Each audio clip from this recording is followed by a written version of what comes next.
Et voilà les amis, salut à tous, bonjour tout le monde. Je suis en train de régler l'autofocus, voilà, normalement c'est tout bon. Et je vais apparaître comme par magie à l'écran. Bonjour tout le monde, bonsoir. Écoutez, il est un petit peu tard aujourd'hui, je suis navré, soirée électorale oblige, bon, pas grand chose à signaler. Une vidéo peut-être un petit peu plus courte, quoique je ne sais pas combien de temps elle va durer, c'est les aléas du pseudo-direct. Je vais prendre des risques, entre guillemets, des risques intellectuels, et je vais essayer de vous faire des prévisions avec notamment une alerte au crack, donc une alerte au crack, et avec un point bas qui devrait être atteint entre le 15 juillet et le 15 août. Je vous m'excuserez, j'ai pas encore l'heure. Je pense que ce sera le mardi et ce sera 14h16 très exactement pour le point bas. Non, je plaisante. Vous allez voir, je vais essayer de vous expliquer pourquoi, comment, quelle est la réflexion, l'analyse. Alors évidemment, quand on dit ça, quand on s'avance, ça c'est le résultat de toute une analyse. Alors cette analyse, cette réflexion, vous avez des variables, vous avez des inconnus, vous avez des inconnus inconnus, vous avez des inconnus connus, vous avez du connu connu, etc., etc. Donc vous avez évidemment beaucoup d'hypothèses possibles, beaucoup de variables. Et donc les choses peuvent changer, peuvent évoluer. Mais dans l'état actuel de mon analyse, et c'était celle-là que je voulais partager avec vous aujourd'hui, je pense que nous allons connaître notre second crack, le second crack sur les marchés boursiers. Je pense même qu'il a déjà commencé en réalité. Et donc il va s'amplifier, se poursuivre, qui sera sans doute très visible, et peut-être même avec un point bas entre le 15 juillet et le 15 août 2020, et donc je pense que nous allons connaître un été saignant et un été sanglant sur les marchés financiers. Alors pourquoi un second crack? Parce qu'une seconde vague. Voilà, donc tout repose là-dessus. À mon sens, il va y avoir une seconde vague qui va se matérialiser réellement le 15 août, enfin à partir du 15 août. Elle sera, je pense, à peu près indéniable, et les marchés vont déjà commencer à l'anticiper à peu près un mois en avance. Donc ils vont commencer à l'anticiper maintenant, et je vais détailler tout ça. Pourquoi? Évidemment, c'est toujours la même chose. C'est la peur des perturbations économiques, c'est la peur des confinements, c'est la peur du ralentissement des échanges, de la baisse de productivité liée aux mesures sanitaires, à la distanciation sociale, etc., etc., etc. On va être en pleine saison d'été, de vacances. Vous imaginez, si les gens ne peuvent pas se déplacer, ne peuvent pas bouger, ne peuvent pas aller à l'hôtel, si on referme un certain nombre de choses, eh bien évidemment ça aura un impact économique majeur, et donc tout ça, tous ces coûts liés à la distanciation sociale et aux mesures sanitaires pour lutter contre l'épidémie, eh bien ça va faire terriblement peur au marché.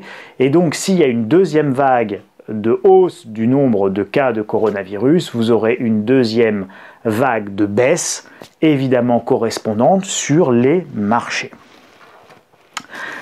Mais il va y avoir une différence entre le premier crack que nous avons connu au mois de mars, mars-avril, et puis le deuxième crack que l'on va vivre là, on va dire juillet-août de cet été.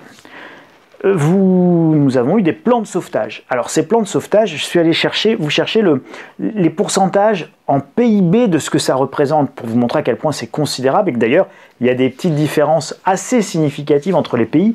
L'Allemagne, c'est presque 50% du PIB allemand en plan de sauvetage de l'économie. 50%, très exactement 47,8% du PIB allemand engagé. Alors je dis attention, engagé, ça ne veut pas dire que ça a été dépensé. Vous avez trois choses. Vous avez, où est-ce que j'ai le détail là-dedans? Vous avez le financement immédiat, donc ça c'est de l'argent qu'on dépense maintenant. Le financement immédiat, c'est le bleu foncé. Ensuite, vous avez des reports, c'est-à-dire ça va être payé normalement en théorie, mais vous deviez payer tout de suite, mais vous paierez plus tard. C'est le bleu clair. Donc vous voyez qu'il y a des grandes disparités entre les différents pays. Et puis autre en gris, et vous voyez que c'est la majeure partie en fait de ces plans de sauvetage en pourcentage du PIB, c'est du gris. C'est quoi? Ce sont notamment les garanties d'État sur les crédits. Donc évidemment, si les crédits ne sont pas remboursés, puis il y aura de la casse petit à petit, progressivement, dans les années qui viennent, etc., etc. Donc ça va se transformer en engagement sur le PIB, mais pour le moment, ce n'est que des engagements, ce n'est pas de la dépense. C'est une garantie d'un crédit. Tant que le crédit est honoré, ou tant que le crédit n'a pas à être remboursé, le crédit n'est pas en défaut, et donc si le crédit n'est pas en défaut, eh bien forcément, tout va bien, et c'est comptabilisé dans le budget de l'État comme une créance que l'on doit à l'État, donc l'État dit c'est une garantie, j'ai pas à la payer, tout va bien. Donc évidemment, enfin non, c'est même pas là quand c'est une garantie, ça c'est une créance, c'est quand c'est un report d'échéance par exemple. Mais sur une garantie, je vous garantis votre crédit, tant que vous le remboursez et que vous n'êtes pas en défaut, évidemment, moi en tant que garant, je ne suis pas appelé. Prenez le cas de papa-maman qui sont garants du fiston qui loue un appartement, tant que le fiston il loue l'appartement, papa-maman ils n'ont pas enfin leur garantie n'est pas activée, donc ils n'ont pas à se substituer au fiston qui ne paierait pas le loyer. Voilà, donc finalement c'est un engagement, c'est un engagement qui a été pris, mais cet engagement, il n'engendre pas forcément le paiement d'une somme financière. Donc on va de presque 50% pour l'Allemagne à seulement 12,4% du PIB pour l'Espagne. Bon, mais quand je vous dis 50% pour l'Allemagne, 44% pour l'Italie, 26% pour la France, 22% pour le Royaume-Uni, du PIB. Donc vous imaginez un petit peu les sommes, elles sont absolument colossales, considérables. Et ça, c'est ce qu'on a engagé lors de la première vague. Et c'est parce que les États ont engagé tout ça qu'évidemment, la grande baisse a été suivie d'une grande remontée sur les marchés. Mais là, on a engagé beaucoup. Qu'est-ce qu'on va pouvoir engager et est-ce que vous pensez qu'on va pouvoir engager dans les mêmes proportions si on a une seconde vague qui entraîne des perturbations importantes sur l'économie? C'est loin d'être évident et ça va être une circonstance aggravante de la seconde vague de baisse, la seconde jambe de baisse sur les marchés. Parce que, et c'est la question que je posais là, reste-t-il une marge de manœuvre? C'est un vrai sujet. Alors est-ce qu'il reste une marge de manœuvre? Oui, bien sûr, il reste toujours une marge de manœuvre. Il n'y a qu'à imprimer des sous, faut qu'on imprime du pognon. Voilà. Bon, donc ça, il y a toujours une marge de manœuvre. Mais à un moment donné, on va le payer. Donc on va le payer soit en hyperinflation si on imprime trop de monnaie, soit en récession si on n'en imprime pas assez. Mais dans tous les cas, on est dans une situation où il n'y a pas véritablement de vraies bonnes solutions ou de solutions faciles, ou dit autrement, de solutions sans douleur. Alors, regardez, ça, c'est le Dow Jones. Donc, vous voyez bien, là, la baisse à partir du 28 février, me semble-t-il. Donc, à partir du 28 février, on décroche vraiment et on arrive fin mars à notre point bas. Donc là, on a une énorme baisse et donc tous ces plans de sauvetage, de relance, ces injections par trilliards, de milliers de milliards aux États-Unis, en Europe, au Japon, en Angleterre, partout dans le monde, ça permet d'alimenter ce très grand rebond. Mais vous voyez que malgré ce très grand rebond, on ne réatteint pas ici le point haut qu'il y avait. Je vous ai mis dans le cercle, là où on en est, vous voyez, on a plutôt amorcé, à mon sens, un grand mouvement d'hésitation, voire même un petit mouvement baissier. Mais ce mouvement baissier, il devrait s'accélérer au fur et à mesure où les nouvelles vont devenir négatives sur la seconde vague, avec un flux d'informations qui est de plus en plus inquiétant, que ce soit en Europe, aux États-Unis, en Amérique latine et même en Chine, où il y a évidemment une situation toujours très préoccupante à Pékin, avec des centaines de milliers de personnes qui sont à nouveau reconfinées et une situation sur laquelle il n'y a pas beaucoup de visibilité. Donc, encore une fois, une situation mondiale extrêmement compliquée et des pays qui commencent véritablement à faire face à une seconde vague de coronavirus. Moi, je ne cherche pas à dire c'est vrai, c'est faux, les chiffres sont bons, c'est faux. Voilà, le virus, il est là, il n'existe pas. Non, ok. Je vous dis qu'il va y avoir un second crack, une seconde jambe de baisse et elle va s'amorcer, je pense, là, maintenant. On va rentrer dedans et donc ça va être juillet-août 2020 et je vous invite à considérer ça comme une hypothèse de travail crédible et donc à prendre vos précautions en conséquence. Très clairement, si vous avez des actions, c'est sans doute le moment, après un rebond énorme comme ça, une stagnation, voire une petite baisse que vous avez là, évidemment, de prendre vos bénéfices, de les sécuriser. Et je vous le dis autrement, quand vous voyez la hausse entre le point bas et le point haut ici, qui à mon avis est un point haut qu'on ne va pas revoir avant quelques mois, votre espérance de gain pour retourner sur le point haut historique ici avant crise. Vous voyez bien que votre espérance de gain c'est ça, et votre espérance de perte c'est ça. Donc quand on a une espérance de gain qui est comme ça, et une espérance de perte qui est comme ça versus comme ça, je vous invite évidemment à prendre vos bénéfices. Voilà, moi je dis ça, je dis rien, je vous invite à considérer-le, je ne vous donne pas de conseils, je n'ai pas de conseils à vous donner, mais c'est une réflexion comme ça que je voulais vous partager. Vous voyez bien qu'ici graphiquement, visuellement, l'espérance de gain semble nettement inférieure à l'espérance de perte. Ça me semble, moi, graphiquement, visuellement, assez évident. Maintenant, encore une fois, il n'y a jamais de certitude absolue. C'est ma conviction, c'est pas une vérité absolue. Donc, et c'est vos sous. Donc, prenez-en grand soin et prenez vos responsabilités. Donc, attention là-dessus. Je pense que visuellement, ça se voit. Mais c'est pas le seul élément. Vous avez un autre élément qui est le VIX, l'indice de la peur, l'indice de la volatilité. Et donc, vous voyez qu'ici, bon, pendant tout le mouvement en fait baissier, le VIX a considérablement augmenté, ce qui est logique. Plus vous avez de panique sur les marchés, plus l'indice de la peur augmente, donc il atteint un sommet, 80. Bon. Et puis, quand vous avez le rebond, l'indice de la peur diminue. Et depuis que ça stagne, et c'est le mouvement symétrique à ce que vous avez ici, d'accord, eh bien, vous avez, donc là vous avez le grand mouvement de baisse qui est là, puis une remontée, puis à nouveau une petite baisse. Et bien sur le VIX, vous avez la remontée du VIX qui correspond à cette baisse qui est ici. Et après vous avez cette stagnation du VIX qui correspond évidemment à la stagnation que vous avez là. Mais le VIX, il vous a donné, non c'est dans l'autre sens, le VIX il vous a donné un indice de fragilité sur les marchés et de retour d'une forme de petite volatilité. C'est un signal faible, c'est pas pour le moment encore un signal fort. Pareil, visuellement, vous voyez très bien qu'entre le signal que vous avez là et le signal que vous avez là, ça n'a strictement évidemment rien à voir. Donc ici, on est soit dans un petit mouvement de crainte momentané qui va durer quelques jours, quelques semaines, soit on est dans les prémices de quelque chose qui va être beaucoup plus violent. Et je pense que ça va être beaucoup plus violent. Et c'est pas tout, on a encore un autre signal faible, un autre indice. C'est quoi? C'est l'or. Vous vous souvenez, je vous avais déjà fait ce graphique. Alors je ne sais plus si je vous l'avais fait dans une vidéo ou si je vous l'avais fait dans un des articles sur le site Insolentiae. Il me semble de mémoire. C'était des fois je me mélange un peu les pinceaux. Il me semble que c'était dans le site Insolentiae. Je vous avais montré ce tunnel en vous disant regardez, là on est ce qu'on appelle dans un range de trading absolument parfait. Donc on tape une résistance à la hausse, on descend, on tape la résistance à la baisse, on remonte à la hausse. En clair, quand vous avez une configuration graphique comme ça, c'est assez simple. Quand vos cours ils se rapprochent de la ligne rouge qui est en haut, vous vendez. Et puis quand les cours ils se rapprochent de la ligne rouge qui est en bas, vous rachetez. Puis vous pouvez faire ça pendant plusieurs semaines avec plein d'allers-retours et vous vous trompez pas beaucoup. Mais vous savez qu'à un moment donné, vous allez sortir de votre ce qu'on appelle le range. Vous allez sortir de cette espèce de tunnel et vous allez en sortir soit à la hausse, soit à la baisse. Et c'est ce qu'on appelle une sortie haussière ou une sortie baissière en langage technique.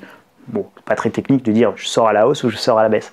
Et donc là, vous voyez qu'on est plutôt, a priori, en train de s'orienter vers une sortie haussière et on a plutôt tendance à voir les cours de l'or vouloir sortir de ce canal à la hausse. Et pourquoi? Parce que on est encore dans une symétrie. On a cet indice de la volatilité qui a manifesté des signes et évidemment on a ces indices sur les marchés qui ont également manifesté des signes de fébrilité. Et tout ça c'est extrêmement cohérent. Alors on a encore un autre élément à aller regarder ensemble pour essayer de se forger un peu plus notre intime conviction sur ce qui va se passer dans les semaines qui viennent là, de cet été. C'est évidemment les cours du pétrole. C'est très intéressant les cours du pétrole, parce que, souvenez-vous, les cours du pétrole avaient considérablement baissé. Et ils avaient baissé avant que les marchés financiers ne baissent. Lors du premier crack et lors de la première jambe baissière, vous allez voir qu'en fait, ce crack, il va être à tiroir. Et donc, première jambe baissière, une grande remontée, une deuxième jambe baissière, peut-être une deuxième remontée, puis peut-être une troisième jambe baissière, une quatrième jambe baissière. On peut avoir un crack qui peut durer 24 mois avant d'atteindre véritablement son point bas avec de très grands rebonds, très grande volatilité, de très grosses injections de monnaie, de grands moments de désespoir. Donc tout ça avec des mouvements extrêmement amples, c'est parfaitement possible. Et donc une durée de 24 mois serait, enfin, on va dire entre 18 et 24 mois pour atteindre le véritable point bas, avant d'entamer une véritable remontée, eh bien c'est parfaitement possible. Et donc regardez, le pétrole en fait, il baisse en janvier. Il baisse avec la Chine, hein. C'est avec la Chine que ça commence à baisser. Donc à partir du mois de janvier, il baisse, mais souvenez-vous, le crack, il viendra que fin février, donc c'est-à-dire ici. Voilà, hein, le crack sur les marchés financiers. Et donc le pétrole, lui, il va déjà dévisser largement avant. Si on a un pétrole qui ne remonte plus, et donc évidemment on a eu notre point bas, puis après on a eu une remontée, puisque on s'est dit voilà, on va déconfiner, donc on va anticiper un déconfinement. C'est pas le seul élément, les pays de l'OPEP se sont mis d'accord, ils ont réduit la production de pétrole, ils ont réduit tout ça, donc bon, on peut penser que les cours du pétrole auraient pu continuer à remonter. Ils ne remontent plus, vous voyez bien que là aussi j'aurais pu vous dessiner un range de trading, mais ils évoluent autour de 40 $, le baril, et ça ne va pas tellement plus haut. Il se pourrait bien que nous ayons une sortie baissière, et d'ailleurs c'est plutôt ce que dessinent les 3-4 dernières séances, dessinerait plutôt une sortie baissière. C'est pas sûr. Le signal faible qu'il y a à voir là, c'est que on est dans un arrêt de la hausse des cours du pétrole. Et donc s'il ne progresse plus, bah là en revanche c'est en cohérence avec le reste. On voit bien que les cours du pétrole sont dans une optique attentiste, et donc je vous rappelle que l'été c'est notamment la driving season comme on dit aux États-Unis, donc c'est la saison où tout le monde prend sa voiture, on voyage, on se balade, on se promène, etc. Et donc on consomme beaucoup de pétrole. En Europe c'est la même chose, on fait tous le plein des bateaux, des navires, des bateaux de croisière, des costas, des compagnies aériennes, des avions, des charters, et puis évidemment de nos voitures pour partir à la plage. Et si tout ça n'a pas lieu, on peut penser que le pétrole, ou si les marchés anticipent que ça risque de ne pas avoir lieu, on peut penser que le pétrole va baisser. On peut même penser que le pétrole pourrait baisser avant que les marchés financiers ne baissent véritablement. Si c'est le cas, on devrait voir une baisse du pétrole en indice faible et en signal faible dès les prochains jours, là, maintenant, c'est-à-dire dès demain, lundi, mardi, mercredi, la semaine prochaine, cette semaine qui vient, qui s'ouvre devant nous, on devrait voir plutôt les cours du pétrole reculer. Donc à surveiller, sauf incertitude géopolitique qui viendrait contrebalancer ces éléments-là. Mais d'un autre côté, c'est pas une certitude absolue. C'est pas parce que le cours du pétrole avait baissé en avance pendant le premier crack qu'ils vont forcément baisser en avance pendant le second crack. Pour tout vous dire, mon intime conviction, c'est qu'ils ne vont pas baisser avant, mais qu'ils vont baisser après. Pourquoi? Et c'est le pari que je fais, ou en tout cas l'analyse que je fais de la situation, c'est que l'élément déterminant ici, c'est que nous avions une offre de pétrole pléthorique, et souvenez-vous, à un moment donné, on va même se retrouver au cours de clôture, quand on fait les livraisons. Je vous rappelle que le pétrole, c'est un marché à terme, où il y a des vrais barils avec des vrais pétroliers qui ont du vrai pétrole dans les cuves, et que quand vous achetez des contrats de pétrole, ils correspondent à du pétrole. Et donc, une fois que vous êtes comme un couillon avec votre pétrole, mais qu'il n'y a personne qui ne peut plus vous le stocker, et que vous êtes à Manhattan, 5e avenue, et qu'on vous dit « je vous amène 2 supertankers », et il ne peut pas aller, non, j'ai pas la place, ma baignoire n'est pas assez grande, voyez. Donc évidemment, ça pose un vrai problème. Et donc, le souci que nous avons eu ici, l'accélération baissière, les excès baissiers que nous avons eu sur le pétrole, ce sont des excès baissiers qui sont dus à cette réalité du marché physique du pétrole, où à un moment donné, vous avez des vrais flux physiques de pétrole, et ce pétrole, il faut bien le stocker. Et on avait eu un véritable problème de stockage parce que nous avions fait beaucoup trop d'extraction par rapport à la demande qui s'était effondrée, et donc les cours du pétrole avaient baissé parce qu'il y avait une inertie dans la réduction de la production. Or, depuis la remontée que vous avez là, les pays de l'OPEP, mais même la Russie, tout ça, ça a réussi à s'entendre et ils ont considérablement réduit l'extraction et donc la production de pétrole. Et donc nous n'aurons sans doute pas du tout les mêmes peurs ou les mêmes craintes sur le fait qu'il y ait beaucoup trop de pétrole si jamais la demande baisse à nouveau. On aura des excédents beaucoup moins importants, donc on devra avoir des excès baissiers beaucoup plus faibles, beaucoup moins forts, et donc on peut même penser qu'il y aura une baisse qui sera là, ce coup-ci, plutôt après que les marchés financiers aient baissé qu'avant. Pourquoi ? Parce que le marché du pétrole va peut-être s'attendre simplement d'avoir la certitude qu'il y ait une seconde vague avant de baisser, plutôt que de baisser avant, puisqu'il n'y a pas forcément trop d'excès de production et d'excès d'offres, puisque l'offre a déjà été considérablement réduite. Les compagnies aériennes ne consomment pas grand-chose. Voilà, donc si vous voulez, la consommation, elle est quand même beaucoup plus faible. Et c'est pas ce qui explique l'augmentation des prix là, c'est pas le rebond énorme de la consommation de pétrole, c'est évident, parce que l'économie est plutôt très calme, c'est évidemment la réduction très importante de l'extraction et donc de l'offre des pays de l'OPEP et d'un pays comme la Russie. Voilà pour le pétrole, donc moi je pense qu'en fait il va baisser après et qu'il ne nous renseignera pas tellement, si ce n'est qu'il nous renseigne déjà par le fait qu'il ne monte plus. Donc ça nous amène à cette conclusion de la seconde vague qui sera visible à peu près, je pense, autour du 15 août. Pas tellement avant. Vous avez de l'inertie, d'après mes calculs, entre le moment où on déconfine et le moment où l'épidémie repart, on a une latence qui est beaucoup plus grande, et cette latence, elle est a priori liée à deux phénomènes que je vous détaille dans ce hors-série, la seconde vague, que je vais mettre en ligne, ne vous inquiétez pas, je pense demain ou après-demain, parce que je ne l'ai pas encore fini, je suis toujours en train de l'actualiser, notamment parce que je suis tombé sur une autre étude médicale qui est très importante et qu'il faut que je vous présente sur l'immunité collective, et ça c'est super intéressant. Donc cette inertie fait que de toute façon les cas vont mettre à peu près 2 mois, et c'est ce que nous donne l'analyse des chiffres sur certains pays qui connaissent une seconde vague, à peu près 2 mois entre le point bas et un nouveau point haut qui commence à se redessiner, ou en tout cas retourner sur des niveaux élevés. Donc globalement, à partir de mi-juillet, en France, ça va se matérialiser sérieusement, et puis à partir du 15 août, ça va devenir très compliqué. Et donc, comme ça va devenir très compliqué en France, en Allemagne, en Espagne, au Portugal, ça va évidemment complètement handicaper la saison d'été, et donc on va passer, qui déjà s'annonce pas forcément terrible, et donc on risque de passer des vacances très compliquées, et donc un été très compliqué. Et c'est peut-être même souhaitable en termes économiques, puisque l'été, l'économie est ralentie, et donc finalement, nous faisons moins de PIB l'été qu'à partir du 1er septembre. Donc, on a presque intérêt à avoir une deuxième vague cet été, entre juillet et août, pour évidemment faire une rentrée beaucoup plus paisible, septembre, octobre, novembre. Bon. Puis après, décembre et janvier, c'est une autre année.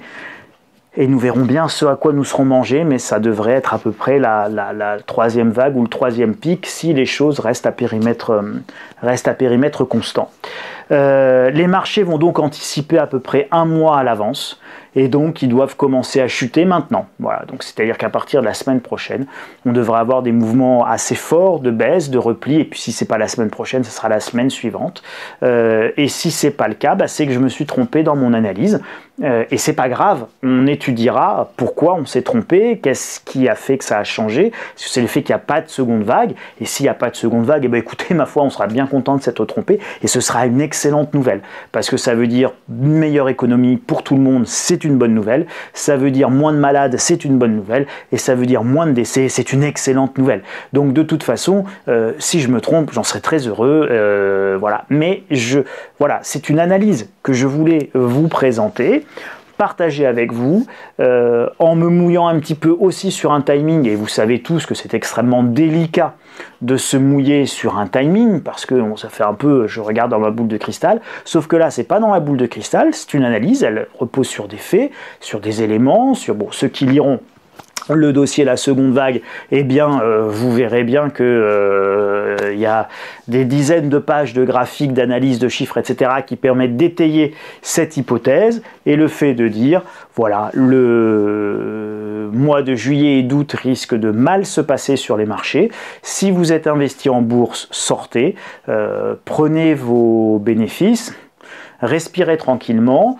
Et surtout, vous mettez vos sous un petit peu à l'abri. Vaut mieux rater 5% de hausse que de se manger 30 ou 40% de baisse, évidemment. Donc, voilà, encore une fois, espérance de gain versus espérance de perte. Vous avez bien vu que ce n'était pas du tout la même proportion. Donc voilà, donc ceux qui veulent être prudents, vous sortez, vous arbitrez vers des fonds sécurisés, puis ceux qui veulent être spéculatifs, ben vous continuez, et puis vous n'êtes pas obligé de faire tout ou rien, vous pouvez aussi faire moite-moite, 50-50, voilà, le joker et l'avis du public, peu importe. Chacun voit où vous mettez le curseur, mais je vous invite à la plus grande prudence. On va surveiller ça, on va l'analyser, on va le suivre, on réactualisera la semaine prochaine. Je vais vous accompagner pendant cette deuxième jambe, évidemment, et les vidéos du JT du Grenier, elles vont servir à ça. Je vais vous accompagner, je ne vous laisserai pas tomber. Je vous dis simplement, bon ça, sur la lettre stratégie, la seconde vague, évidemment, c'est payant, mais de manière gratuite, et je vous le dis à tous, soyez prudents si vous avez des actions, si vous avez des placements financiers. Grande prudence pour le mois de juillet-août. Je pense que vous passerez un été bien meilleur si vous êtes en livret A. Voilà. Donc, privilégiez le livret A. Et puis, pour ceux qui ont des sommes plus importantes, privilégiez des fonds garantis, etc. Plutôt que des fonds actions pour les 8 semaines qui viennent, qui vont être extrêmement tendues, extrêmement difficiles, de couleur rouge. Et je pense que nous allons vivre notre deuxième jambe baissière, notre deuxième crack lié à cette crise du coronavirus, du SARS-CoV-2 et pas du Covid-19. Voilà, bon, d'ici là, on verra bien ce qui va se passer cette semaine, on va voir ce qui se passera la semaine prochaine et la semaine suivante, on va suivre ça. Je vous souhaite une excellente et une très belle semaine, même si les nouvelles peuvent être un petit peu inquiétantes. Pas de panique, la peur, ça ne protège pas du danger. Restez zen, profitez de la vie, prenez bien soin de vous, profitez du soleil pour ceux qui en ont. Et puis bon, on se retrouve la semaine prochaine. À bientôt les amis. Ah oui, j'oubliais, pouce, voilà, mon doigt de schtroumpf. Vous pouvez vous inscrire sur insolenciae.tv sur YouTube. Vous me mettez des doigts en haut, et puis pour les stratégies c'est insolenciae.com/boutique, sinon c'est le petit i là dans le coin qui vous amènera directement sur le site. Et puis n'oubliez pas, vous pouvez également vous abonner à la lettre d'information gratuite et quotidienne du site Insolenciae, le plus gratuitement du monde.